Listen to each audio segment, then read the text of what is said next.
സിപിഎമ്മിന്റെ 1 കോടി രൂപ പിടിച്ചെടുത്ത സംഭവത്തിൽ വിശദീകരണവുമായി തൃശൂർ ജില്ലാ secretary M Varghese.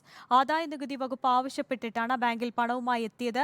Pan number bank ഉദ്യോഗസ്ഥർ തെറ്റായി രേഖപ്പെടുത്തിയത് കാരണമാണ് അക്കൗണ്ട് മരവിപ്പിച്ചതെന്നും വിശദീകരണം. കരുവന്നൂർ കള്ളപ്പണ ഇടപാട് കേസിൽ എം വർഗീസ് എൻഫോഴ്സ്മെന്റ് ഡയറക്ടറേറ്റിന് മുന്നിൽ ഇന്ന് ഹാജരായില്ല.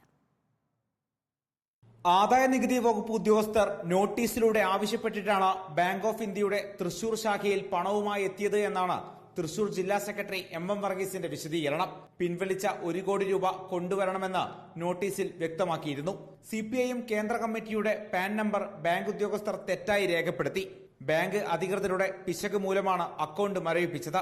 ഇക്കാര്യങ്ങൾ വളച്ചൊടിച്ച് കേന്ദ്ര സർക്കാർ വേട്ടയാടുകയാണെന്നും എം വർഗീസ്. ബാങ്കുകാർക്ക് ബാങ്ക് ഓഫ് ഇന്ത്യയുടെ നടത്തിപ്പുകാർക്ക് പറ്റിയ ഒരു പെശക് അല്ലെങ്കിൽ ഒരു നടപടിക്രമം, അതിന്റെ പേരിൽ ബാങ്ക് അക്കൗണ്ട് മരവിപ്പിക്കുക, പാർട്ടിയെ വേട്ടയാടുക, ഈ നിലയ്ക്കുള്ള നിലപാടുകളാണ്, നീക്കങ്ങളാണ് നടത്തിയത് എന്നതാണ് യാഥാർത്ഥ്യം. അതിനിടെ കരുവന്നൂർ കേസിൽ എം വർഗീസ് ഇന്ന് എൻഫോഴ്സ്മെന്റ് ഡയറക്ടറേറ്റിന് മുന്നിൽ എത്തിയില്ല.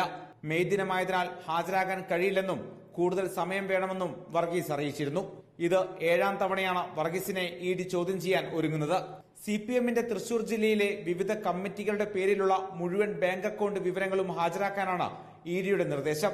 ചോദ്യം ചെയ്യലിന് ഹാജരാകുന്നുണ്ടെങ്കിലും അന്വേഷണവുമായി സഹകരിക്കുന്നില്ല എന്നാണ് ഇഡി പറയുന്നത്. റിപ്പോർട്ടർ, കൊച്ചി.